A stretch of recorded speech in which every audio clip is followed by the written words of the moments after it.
Hi there, happy health community. I am very excited to share with you this weekend what I learned from going to a continuing education around environmental toxins and how it affects the neuroendocrine and immunosystem in our body.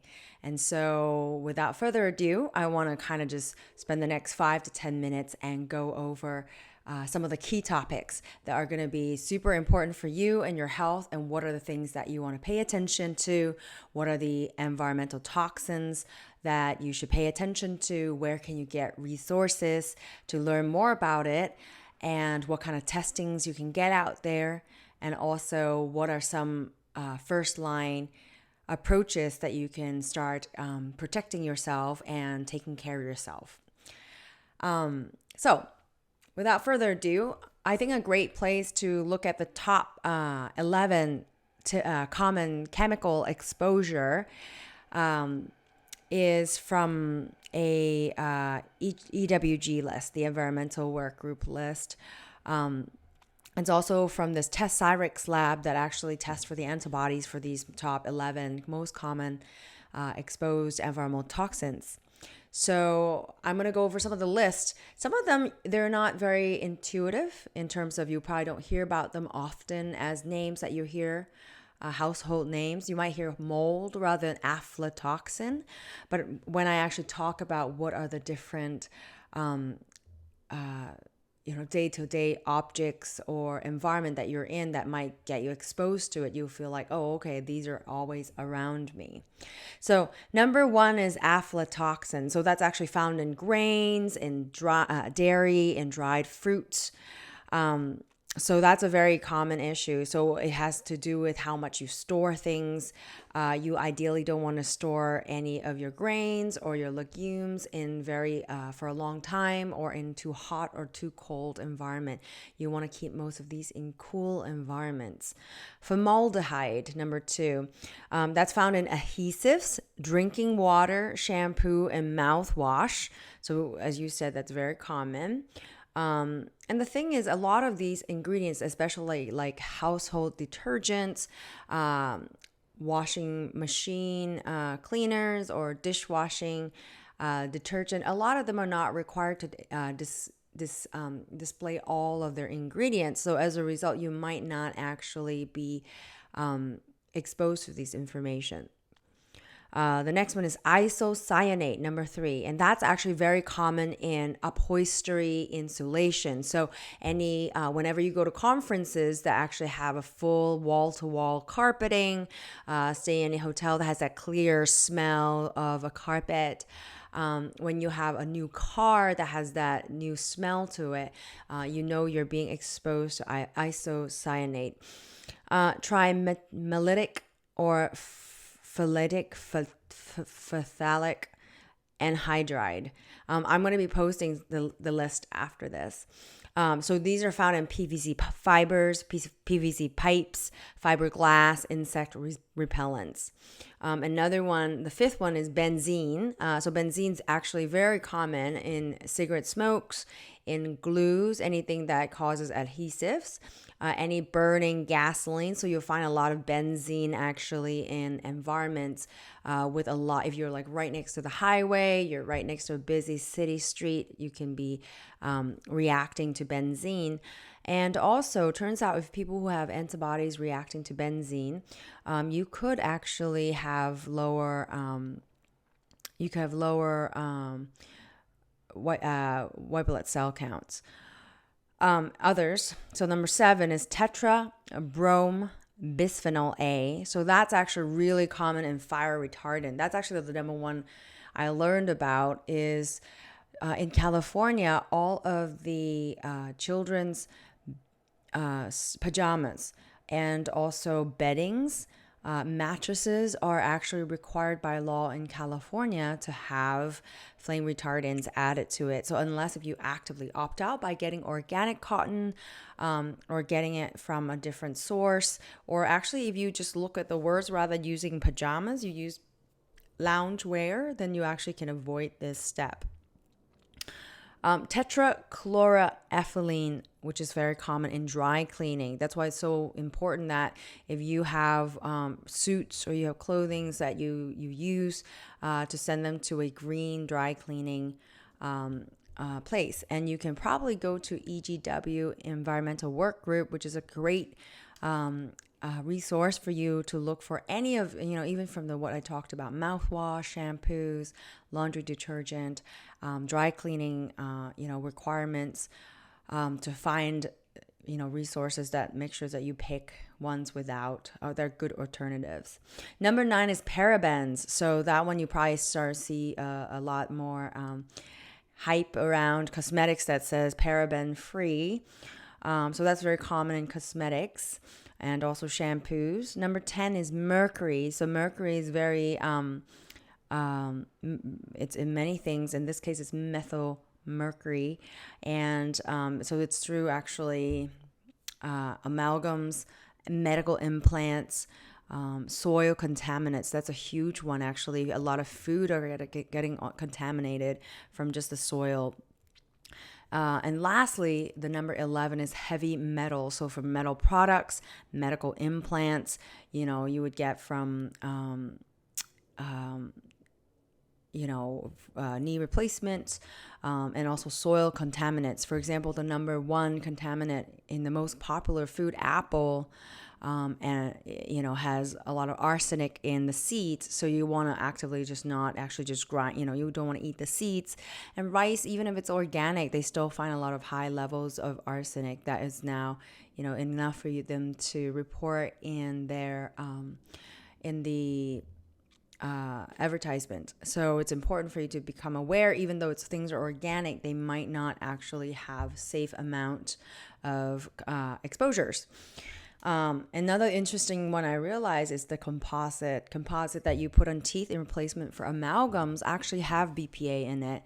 And so it's also really important to think about when you opt out of something that says, because now if you go to most plastic bottle is that it's BPA free, but it's the replacement that you use that we are not quite familiar with whether it's safe. So it's so important to just kind of opt for things that are stable, like glass jars. And, if you have kids, it's different. You probably want to use for stainless steel, but glass jar is actually a really good option for you for adults. So that kind of covers the top 11. I think it's important just to kind of hear them. But some people think about, well, I'm not exposed to so much of it. I don't have that much of them around me. Why does it matter? It's probably dose dependent. So I want to talk about, there's actually a few different kinds of toxicity. We used to think that it's dose dependent or level dependent. It's your body just at some point get to a certain level and it actually then triggers symptoms. But now we're finding out that there's actually immune dependent triggered toxicity. So it's not necessarily just having enough dosing, a big amount of amalgam from replacements or pulling teeth out with amalgams, but actually antibody responses. So if you already have an antibody response to certain of these, even just a small amount, which actually kick your response up. So as a result, your body would start reacting and become inflammatory and have, oxidative stress. And it will also affect how your body handles that overload of these environmental toxins. Well, so what do we do about it? What are some of the big quick tips? And this is where I want to focus on today's topic. Because I think it's so important to think about, it's not, knowledge is power. And so it's not just to become afraid of, what we now know and become a bubble boy. So that said, I went straight to the top 11. It's because I go from A to F, A, B, C, D, E, F. So A is avoiding. So now that you know about this information, avoiding as much of these and making good consumer choices, right? Especially if you live with families, you have pets, you want to think about, you have young children who are just starting to crawl. You want to be more conscious. What do you use to clean your floor? What are you using? Are you choosing carpeting? Are you choosing any sort of floor rugs? What are you washing them with?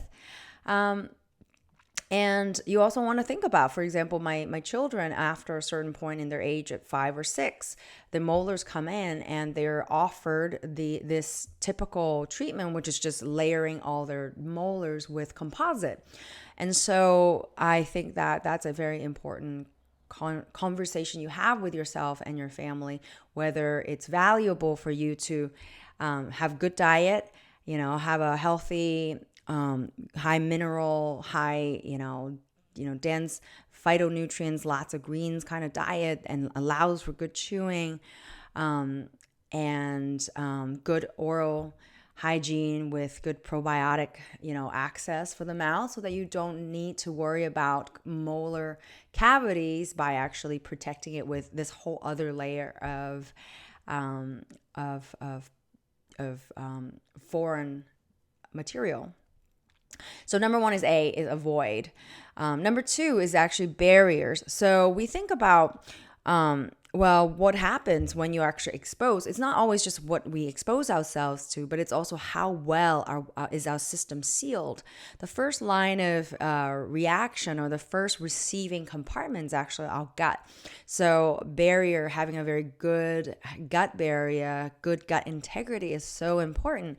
So you would hear about words like leaky gut syndrome. You hear about people who have a lot of antibiotic exposures, who have had other illnesses, who will take a lot of chronic medications like ibuprofen or acid reducer, could all actually compromise this barrier. And when you have a barrier that's meant to be super tight, we call it tight junctions in the intestinal lining, that's meant to prevent anything to go through, either by by consuming, then we would be a lot more safe. So having good intestinal barrier is super important. So for people who have, IBS symptom, it's so important to address that. For people who,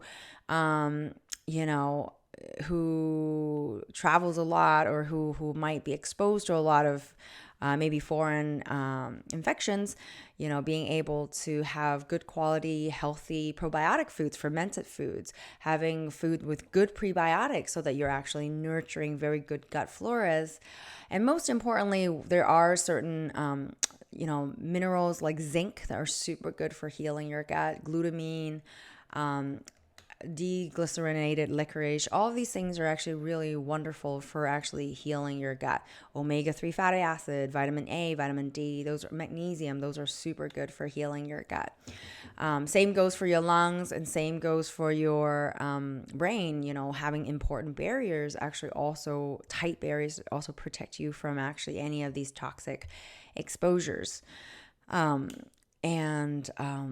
that's B. So C is actually probably the most important and probably the most easy to address to start with. C is actually clearance. Clearance has to do with how we actually clear. Naturally, our body has this ability to clear toxins with our liver, and we call it hepatic biotransformation, or hepatic detoxification. So a lot of medicines like Tylenol, they come through our body, and we're able to, get the good benefits of it, or some benefits of it, and get rid of the really bad issues with it, is by having a really good liver system. And so what's the first thing I would say? So I would say the first most important thing is to drink a lot of water. Because water is kind of a dilution. If you are diluting your system, then you have a less dense exposure. So having a lot of water. But the problem is we actually have very polluted water. A lot of times they have unnecessary things around fluoride, chloride. And then we talked about, having formaldehyde, and then having water facilities that are just not equipped to actually process and clear out all the medication. So what happened over the years of a lot more people in the country taking medications is they're not aware of how to actually get rid of these medications, and so a lot of them just simply pour it into the toilet. And our water treatment systems just simply doesn't have the technology to clear out a lot of these medicine and medications. So as a result, our drinking water actually gets infiltrated with medications, right, from unnecessary sources. So having a water filter is essential. I mean, if you want to just start fast, you don't want to think about what to research on, go and just get a Brita filter, a tabletop filter. They can be very effective. The one that I really like is called Berkey filters. But just start drinking lots of water. Start actually, filtering your water. Make sure that's a good source. And then also, optimize the way you actually passes these fluids out, right?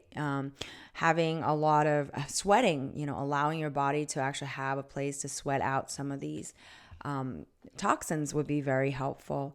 Also, having good ways to, having good bowel movements are also super important. So what are ways to actually optimize the clearance of the liver? So one of the wonderful things is called bitter herbs. Bitter herbs are super wonderful. They include like dandelion. They include milk thistle or I'm blinking. And milk thistle, dandelion. Now I'm just stuck on it. Anyways, or other precursors for glutathione. So glutathione is super good. So oral glutathione is good. And any precursors like N-acetylcysteine, alpha lipoic acid, all of those actually also help with liver biotransformation and getting binding toxins from a lipid form and then turning into a fluid form, a water soluble form, and so that you can pee it out and pass it out easily in the body. So that's C. A for avoid, B for barrier, C for clearance, and now for D. D is decreasing inflammation. We all now hear inflammation. You're always going to see me talking about inflammation being super bad. If your body's inflamed, it's going to just, create its own issues, and it's going to react even more to the toxic load. And so the most powerful anti-inflammatories out there, there's 3 of them, are turmeric, resveratrol, and omega. Ideally, it's from a fish source, but a lot of people, if you don't want to, actually planktons, that's actually what makes fishy smells fishy. Plankton's actually very fishy, or algae. And if you actually have really good, healthy gut, some of you can actually convert the flax or flaxseed oil into omega, in the omega-3 pathway. But even just, upping your curcumin. I have a favorite recipe on golden milk, simply just having, a teaspoon of turmeric and a little bit of black pepper, and mix it with a little almond oil and cook it in the flame in the pan so that it kind of sizzles, and then you add hot water or you add some almond milk and a little honey to taste, and just have a glass of it in fact, I had one this morning. And it's just super anti-inflammatory, and it's very cost effective. I bought a very good quality one because you also don't want it to be rancid. You don't want to buy herbs and let them sit around, right? Remember, we talked about aflatoxin, the number one toxin being around because it's things being stored for too long and just allowing for mold to grow on it. As a result, small bags, and, a small bag for $5 can make about 24 servings. So that's actually pretty good for even a very good quality company.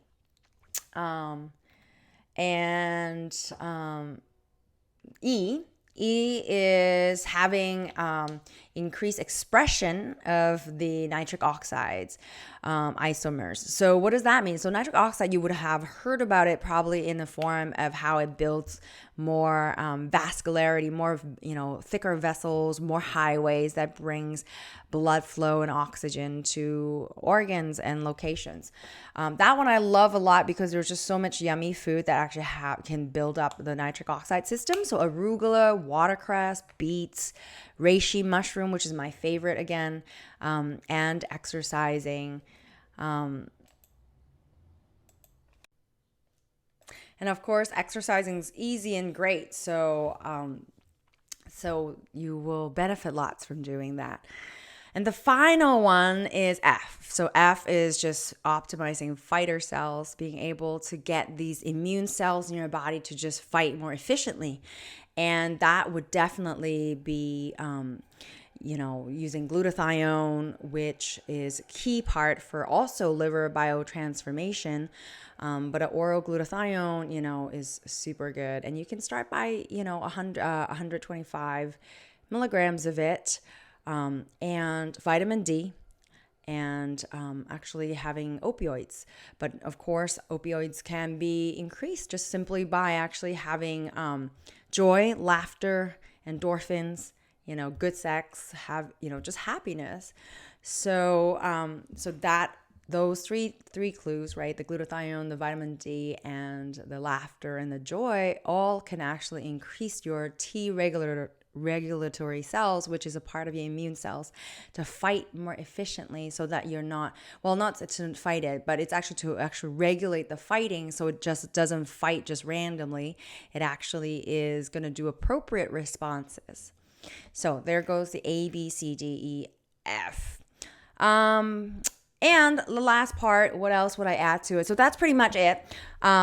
I think that what I got as a take home from it is that blood sugar management is probably super important for biotransformation. So if you are just starting this conversation, you're feeling overwhelmed and you're feeling like, I want to really start somewhere and have a clear step, I would start with getting a water filter and drink a lot of water.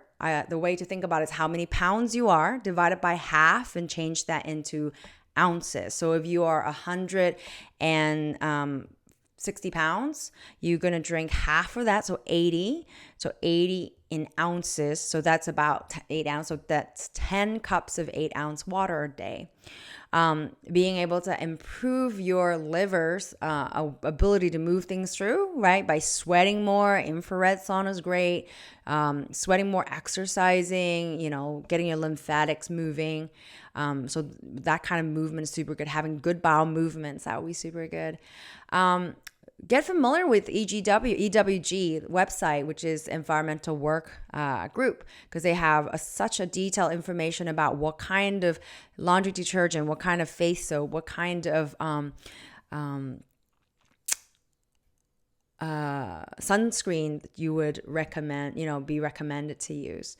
So, and then if you were to just use food sources, right, heal your gut, lots of fermented foods, if it doesn't make you bloated, having zinc, food high in zinc, having a lot of antioxidants, so turmeric, anti-inflammatory antioxidants, so turmeric, resveratrol, which is in grapes, and also omega-3s, and having lots of dark leafy greens are super wonderful also. And just start sharing the message, learning from each other and sharing, so that as we make better choices, we have better policies, and, ask for companies or government to have better regulations, so that people don't have to consciously and always doing this opt out, strategy. All right, so I hope this was helpful to you. I'm going to post to you the top 11 list, but either way, write a comment. Let me know if there's anything that you have questions about. Have a beautiful day.